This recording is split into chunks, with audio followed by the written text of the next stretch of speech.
Alam ko na minsan parang gusto mo na lang itanong, bakit ba ganito kahirap ang buhay? Pero teka lang, hinga muna. Usap tayo. Alam ko mahirap. Nakakapagod, maging estudyante na puro exam, puro project, puro pressure. Nakakapagod din naman maging single mom o di kaya single dad na halos buong katawan mo at puso mo binibigay mo para lang maitaguyod ang anak mo. Nakakapagod din maging manggagawa, jeepney driver, chopper, tricycle driver, o kahit sino man sa atin na araw-araw lumalaban para lang may maiuwi sa pamilya nila. Pero 'di ba, kahit hindi ka madalas mapansin, gusto ko lang ipaalala sa iyo na nakikita ka namin.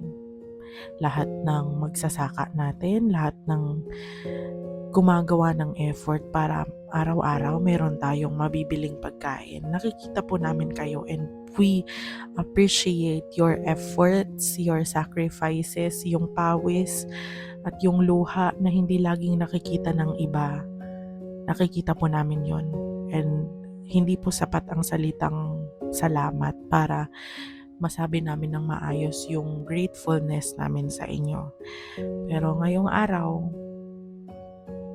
siguro ang tanong natin madalas, paano ba natin naharapin kapag overwhelming na ang lahat?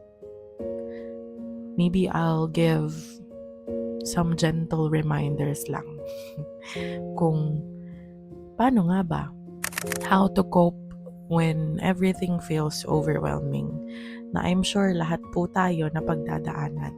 Siguro pinakauna na dyan yung huminga ka muna. Kahit 2 minuto lang.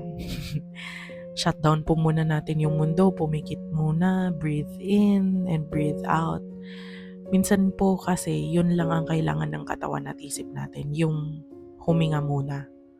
Siguro po yun yung pinakaunang sasabihin ko sa inyo kung paano natin malalampasan yung overwhelming phase ng buhay natin. Huminga ka muna. Kahit 2 minuto lang, shut down muna ang mundo, breathe in and breathe out. Kasi minsan po, yun lang ang kailangan ng katawan at isip natin. Pangalawa, hati-hatiin po natin yung malaking problema sa maliliit na hakbang. Hindi naman po natin kailangan na solusyonan lahat in one day. Sabi nga po nila, di ba, one step at a time. Hindi mo kailangan solusyonan lahat in one day. Pangatlo po, maghanap siguro tayo ng kausap, kaibigan, di naman kayo yung pamilya natin, or kahit sa sarili mo lang, 1 minute will do. Humarap ka sa salamin, kausapin mo yung sarili mo. Importante na marinig mo ang boses mo.